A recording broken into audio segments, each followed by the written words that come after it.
Hola a todos, les habla Andrés Cervantes y bienvenidos sean a mi canal Arquicultura. Hoy hablaremos de la historia de un territorio del que poco se ha hablado más allá de su monumento más famoso. Me refiero a la Ciudad del Vaticano. Desde la Basílica y sus jardines hasta las murallas que la defienden. Comenzamos esta historia en el Circo de Nerón, en la ciudad de Roma. Más exactamente en el año 64, cuando por tradición se ubica la crucifixión del apóstol Pedro en una cruz de cabeza. No olviden este obelisco, en el futuro será muy importante. Se cree que después de esto, los restos mortales de Pedro fueron enterrados a las afueras del circo, junto con otros mártires. El Circo de Nerón se ubicaba en una zona que desde ya se le conocía como la Colina Vaticana. En 135, el emperador Adriano hace construir un mausoleo para él y su familia. En el año 326, Constantino I queda al frente de todo el Imperio Romano, y por la conversión del emperador al cristianismo, los cristianos dejaron de ser perseguidos y adquirieron libertad para profesar su fe.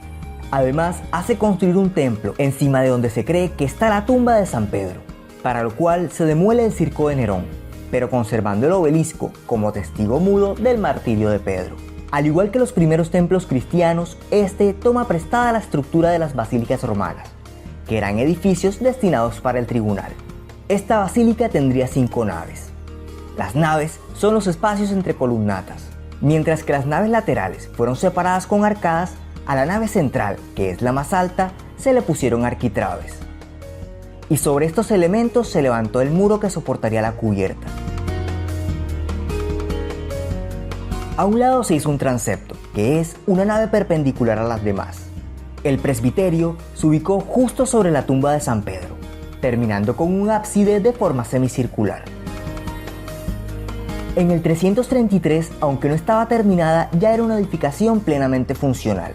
Los registros más antiguos de la obra terminada aparecen en el 397, donde ya se documenta el atrio, que es un patio que funciona como espacio de transición antes de la entrada. En el centro del atrio se instaló una fuente conocida como la piña, la cual estaría cubierta por un templete.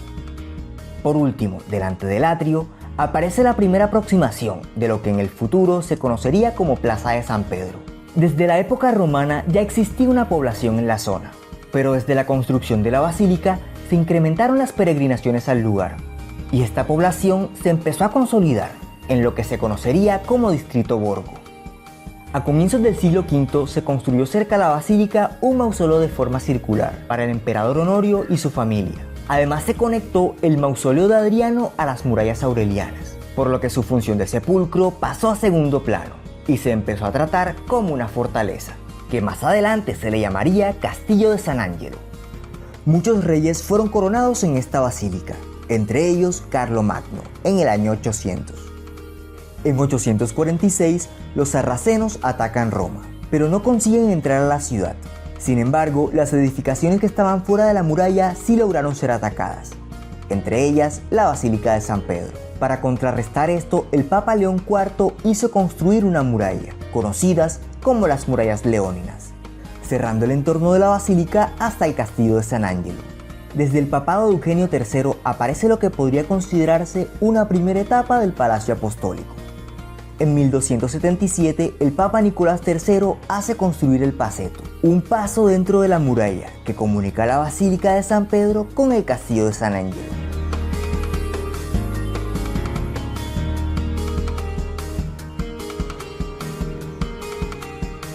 En 1368 aparecen los registros más antiguos de una capilla en esta zona. En 1377, el Papa traslada su residencia desde la Archibasílica de San Juan de Letrán hasta San Pedro. En todo este tiempo se fueron agregando capillas a los lados del templo, hasta cubrirlo en su totalidad. En el siglo XV, la basílica se encontraba en mal estado, por lo que se le hicieron arreglos. Además, se agregaron nuevas estructuras, entre ellas unos anexos en el atrio, que incluyeron 2 niveles de galerías y un campanario. Durante el papado de Nicolás V se construyeron unas torres en las murallas para incrementar la eficiencia defensiva, incluyendo 2 grandes torreones en la cima de la Colina Vaticana. En 1450 se inicia una remodelación a la basílica, con el diseño de Bernardo Rossellino. Su idea incluía la conservación del templo y una ampliación hacia el ábside. pero debido a la muerte del Papa Nicolás V en 1455, solo se elevó el muro del ábside poco más de 1 metro. En 1481 se terminó una capilla donde hace más de 100 años se había construido otra. Esta capilla se consagró a la Asunción de María, pero por haberse terminado bajo el pontificado de Sixto IV, en el futuro se le conocería como Capilla Sixtina.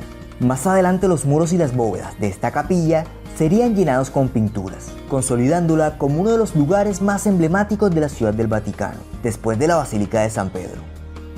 Hacia 1487, a las afueras de la ciudad se construyó un palacio para el Papa Inocencio VIII, en una zona elevada al norte de la basílica.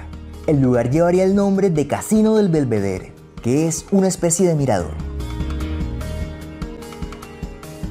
A finales del siglo XV se construyó la iglesia de Nuestra Señora de la Piedad y junto a ella un cementerio. En 1500, el Papa Alejandro VI habilitó una vía que comunicara directamente el castillo de San Angelo con la Basílica de San Pedro.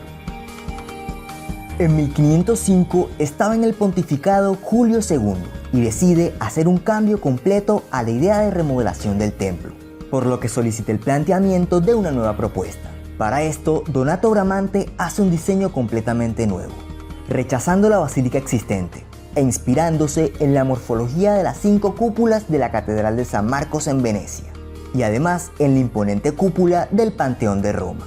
El único problema de esta es que es imperceptible desde la calle, por lo que la cúpula de San Pedro debía elevarse desde un elemento llamado tambor. En 1506 se inician las obras de Bramante, por lo que se demuele la totalidad del presbiterio, el transepto y las edificaciones anexas.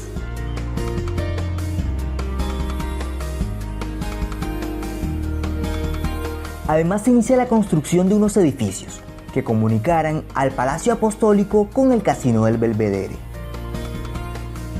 La antigua basílica era clave para terminar la obra, por eso no se demolió en su totalidad, ya que servía como atractivo para los peregrinos, que al dejar sus ofrendas contribuían a la construcción del nuevo templo.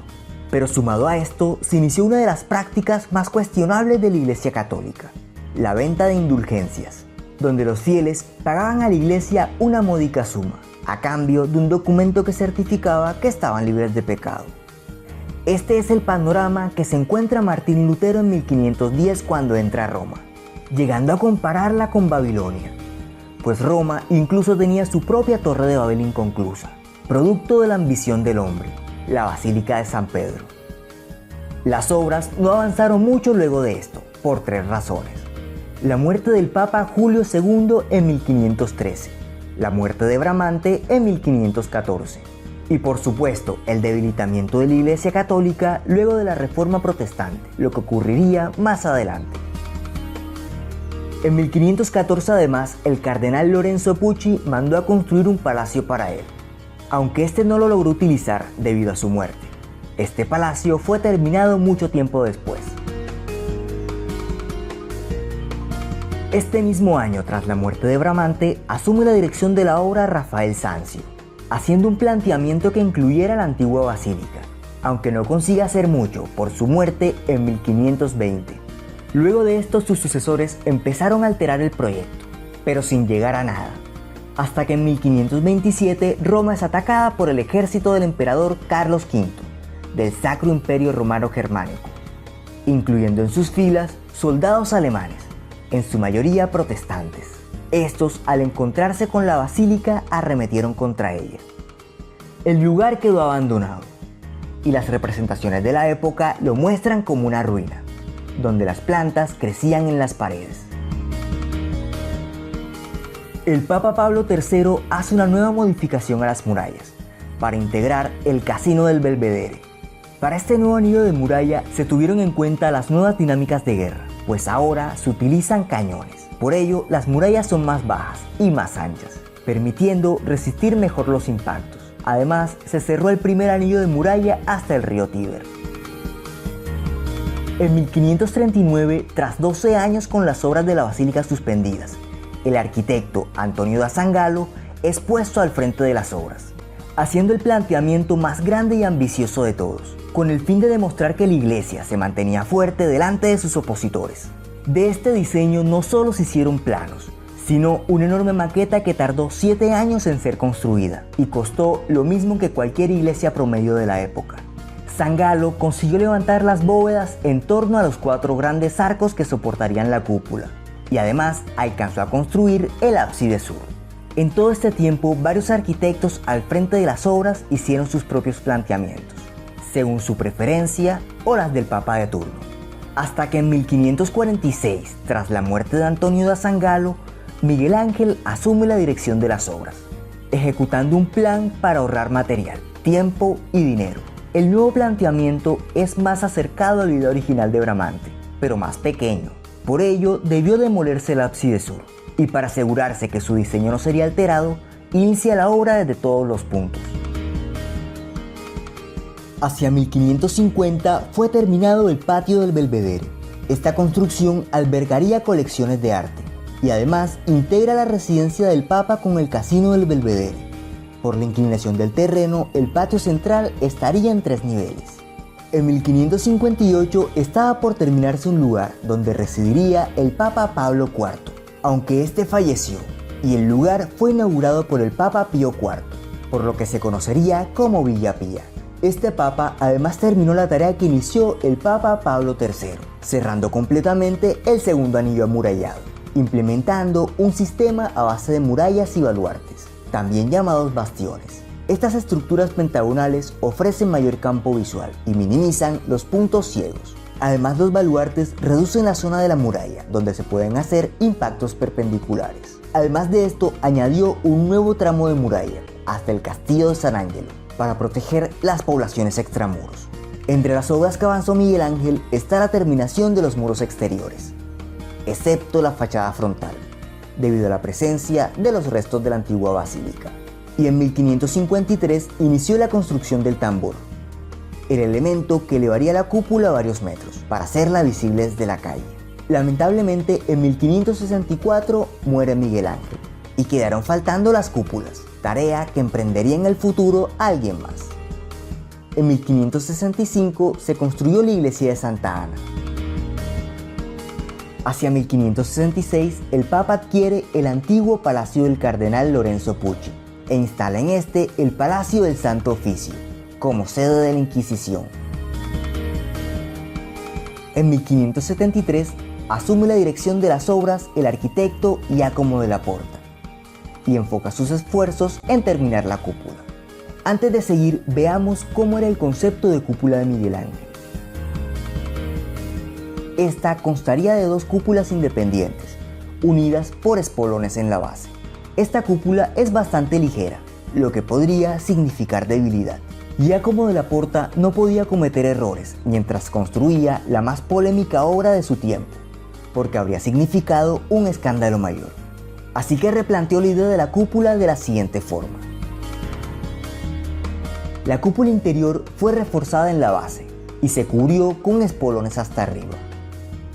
Otra modificación fue la segunda cúpula. Esta no sería completamente semiesférica, sino que sería más alta, ya que de esta forma la cúpula tendría un reparto de carga más eficiente. También se instalaron una serie de aros metálicos para contener la presión, y además unas barras también metálicas atravesando los espolones para optimizar la unión de las 2 cúpulas.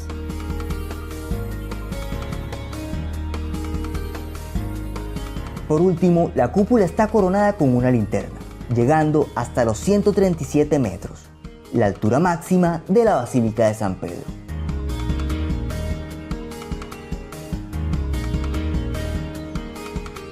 En 1586, el Papa Sixto V hizo mover el antiguo obelisco, desde el costado de la basílica hasta el centro de la plaza. Además, durante este pontificado se hicieron las últimas modificaciones y adiciones a una obra que una larga sucesión de papas estuvo interviniendo, el Palacio Apostólico.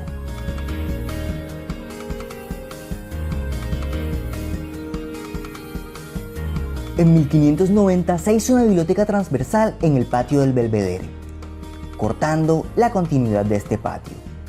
En 1602 muere Giacomo della Porta y el Papa Clemente VIII le asigna la obra a Carlos Maderno, con la intención de integrar los restos de la antigua basílica al diseño.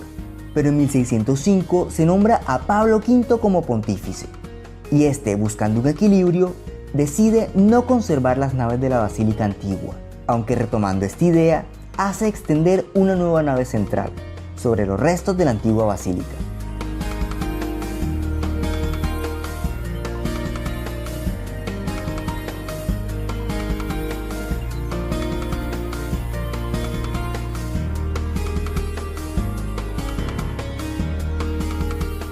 Luego de esta demolición, la piña que estaba en el centro del atrio pasó a ocupar un lugar protagónico en la zona más alta del patio del Belvedere.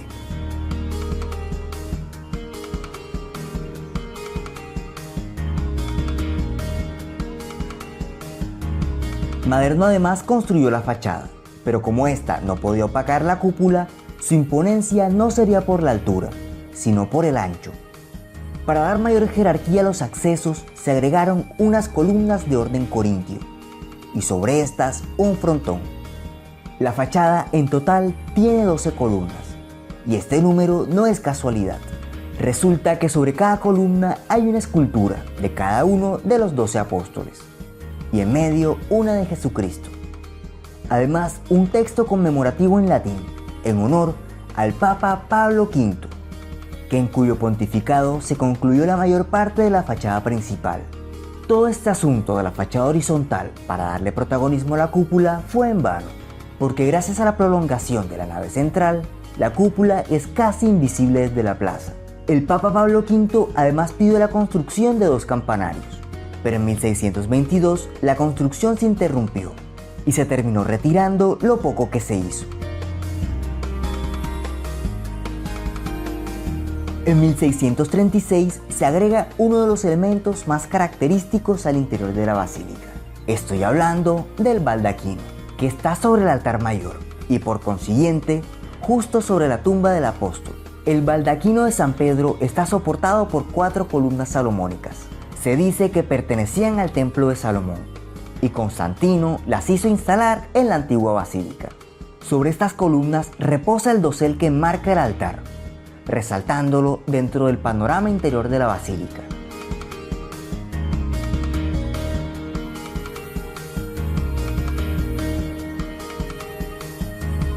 En 1657 se plantea una nueva plaza. El diseño sería de Gian Lorenzo Bernini, integrando una forma ovalada y un trapecio. La idea del trapecio es alterar la perspectiva, para que la basílica parezca estar más cerca.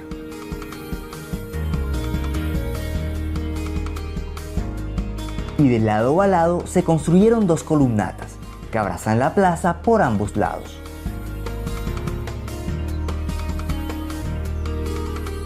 Y sobre la columnata se pusieron esculturas de diferentes santos de la Iglesia Católica, del mismo modo que se pusieron en la fachada de la basílica.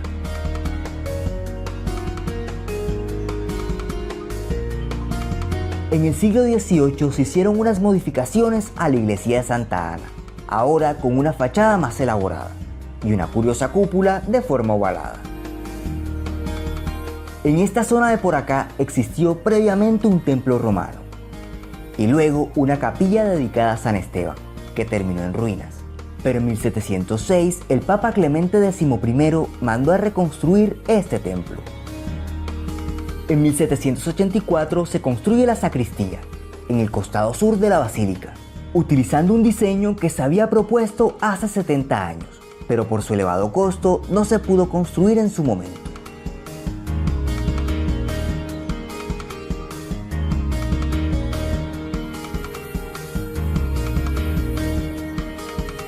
En 1785, en el lugar que ocuparían las torres se instalaron un par de relojes. En 1822 se construyó una nueva ampliación por esta zona, terminando por dividir el patio en 3 partes. El inferior, el patio del Belvedere. El segundo, el patio de la biblioteca. Y el superior, el patio de la Piña. En 1876 se agregó junto a la iglesia de Nuestra Señora de la Piedad un colegio para sacerdotes, donde pudieran especializarse en arqueología cristiana e historia de la iglesia. En 1888 una epidemia de cólera estaba sobre Roma, por lo que el Papa León XIII construyó una edificación destinada para atender enfermos. A lo largo de la historia, el lugar donde se realiza el cónclave ha cambiado muchas veces, siendo el más famoso la Capilla Sixtina. Desde 1800 ya existía la tradición de utilizar señales de humo en una chimenea para anunciar los resultados del cónclave. Aunque inicialmente si había humo, no había papa todavía, y si no había humo, la elección había sido exitosa. Desde 1914, con la elección de Benedicto XV, se empezó a implementar el humo negro como señal de falta de elección, y el humo blanco como señal de elección exitosa.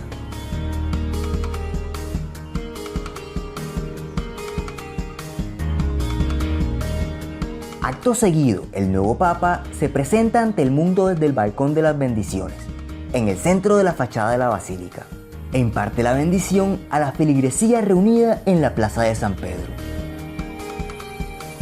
En 1925, en la antigua sede de la Inquisición, se ubica la Congregación para la Doctrina de la Fe, una entidad para custodiar la correcta doctrina católica.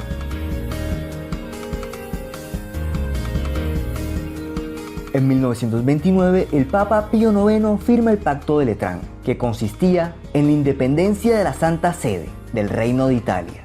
Además, el restablecimiento de las relaciones entre ambas partes, que tenían aproximadamente 60 años en desacuerdo. La Santa Sede se ubicaría entonces en un Estado soberano, que desde este momento adquiere el nombre oficial de Estado de la Ciudad del Vaticano, marcando como frontera las murallas existentes. Además de los bienes de la Iglesia dentro de este límite, existen otros como las Basílicas Mayores de Roma, que gozan de derecho de extraterritorialidad y hacen parte de la Ciudad del Vaticano. Toda esta nueva dinámica obligó a una adecuación completa de la planta física. Fue en esta época donde se construyó cerca al Palacio Apostólico un edificio donde residirían los miembros de la Guardia Suiza, encargados de la seguridad del Papa. También se edificó una sede para la Oficina Postal del Vaticano y otros edificios al servicio del Estado naciente.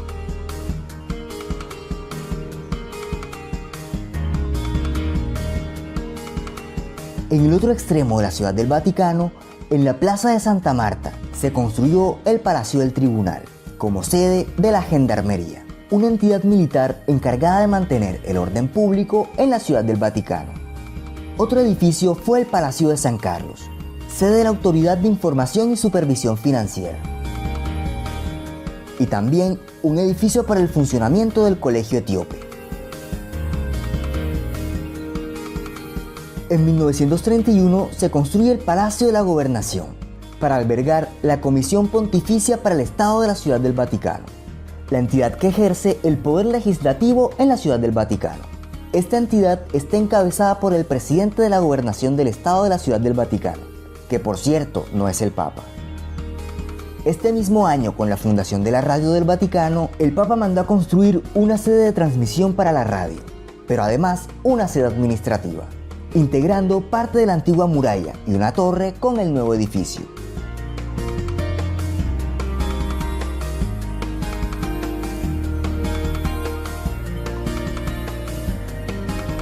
En 1932 se construye la Pinacoteca Vaticana, un lugar que reúne una amplia colección de arte.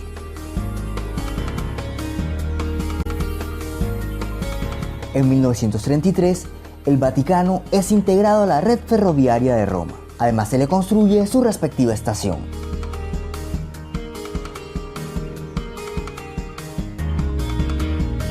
En 1936 se plantea una vía de acceso que privilegiara la visibilidad de la basílica y se demuele gran parte del distrito de Borgo para hacer la Vía de la Conciliación, un proceso muy criticado por la cantidad de edificaciones desaparecidas, aunque muchos de los elementos de estos monumentos fueron reinstalados en los nuevos edificios, que armonizaran con toda la puesta en escena que se estaba planteando.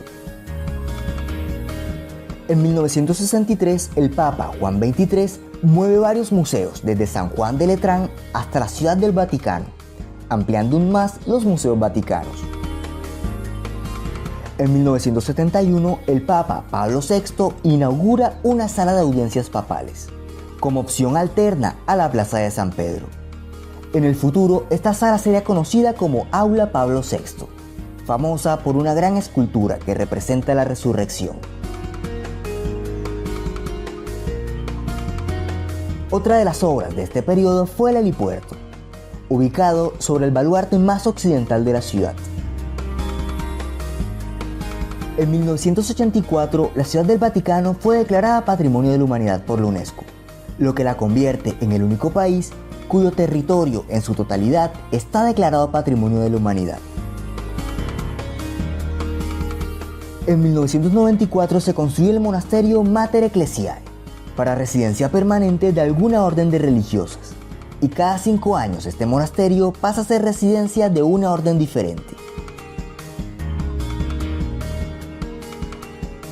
En 1996, sobre la obra realizada por el Papa León XIII, es construida la Casa de Santa Marta, un edificio para huéspedes. Su función más destacada es albergar a los cardenales durante eventos que requieran la presencia en pleno del colegio cardenalicio. Por ejemplo, la elección de un nuevo pontífice.